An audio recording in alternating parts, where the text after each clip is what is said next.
Hello, everyone. Hi. Hi, in the front, over here. Yeah. Hey. Hi, congratulations on the win. Thank you so much. How are you feeling, and how will you be celebrating? I'm pretty elated, I have to say. I'm not.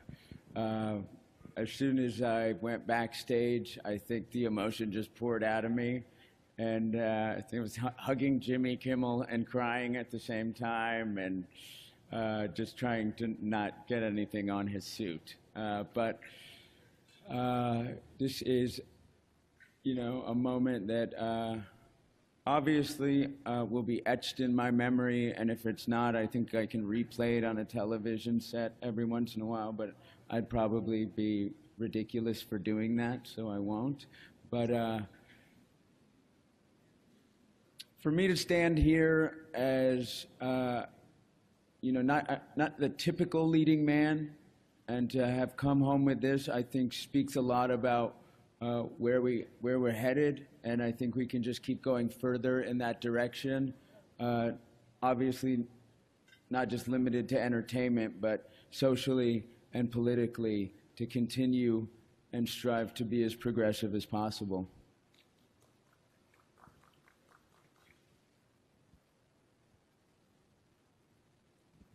Yes. Rami, does it feel real to you now?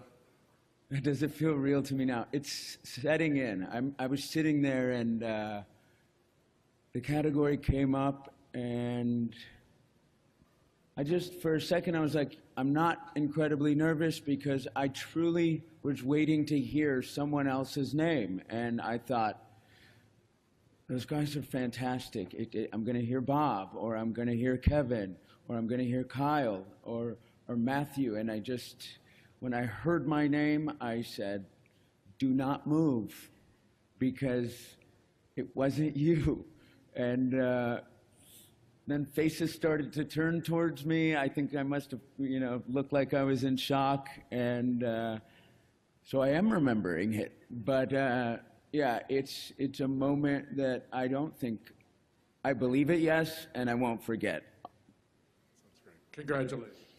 Over here to your left. Hi. Hi. Congratulations on your win. Thank you so much. I have to ask you, do you feel you have anything in common with your character, apart from your looks, of course?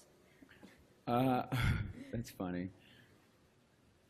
Do I have things in common? I think we all have things in common with him. I think we live in a world right now where so many of us feel voiceless, like we're not being heard by our governments, we're not being heard by our society. I think, I grew up in a family that immigrated here, and my dad worked door to door to sell insurance, and my mom was pregnant with my brother and I, going to work, taking 3 buses going to work, so that they would give their children a opportunity to be special. And my sister's an ER doctor, my brother's a teacher, and I'm standing here today. And I think a lot of people can relate to wanting an opportunity. And I've wanted an opportunity, and now I have it. And I just want everyone, no matter how you grew up, your socioeconomic standard that you were born into, to have an opportunity regardless, to not be stifled in this time in the world, but to be given a chance, like I've been given a chance. Hi. Hey. I have a silly question.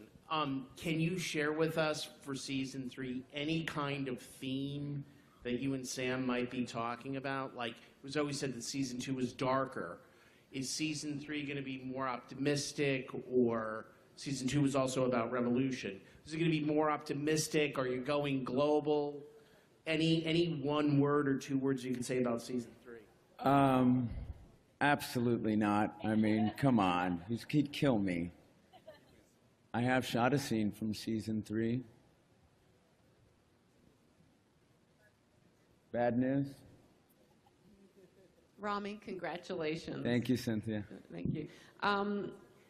Talk about, one of the things that just blew everybody away is how you managed to telegraph the mental illness of Elliot. Can you talk about how you get in the headspace to play those scenes? When I first started, I just thought, how do I do this that reflects truly what people are suffering through? And it's not just, an actor's depiction of it for the sake of being entertaining or dramatic. And so I read a couple books. I forget the names now. I had them in my memory, but I believe her name was Ellen Sachs, had wrote a book about mental illness. And then I sought out a therapist named Jenny Morey, who I would just ask question after question after question, and God bless her, because I can be relentless, and she listened. And she was one that said, people have a really hard time getting it right in television and film. And so ultimately, I didn't want my performance to suffer, but moreover, I didn't want anybody to feel like I was doing them a disservice or an injustice with a performance that wasn't accurate. So I just dig in every night and try to put myself in a headspace of what someone like that is suffering with and attempt to get as close as possible. Thank you. Thank you all very, very much. Seriously, for all your writing on the show this whole year, since day one, you guys, I don't really think we would be standing here or have these opportunities at every award show if you guys didn't take the time and patience to write so thoughtfully about something that we all think is very progressive. Thank you.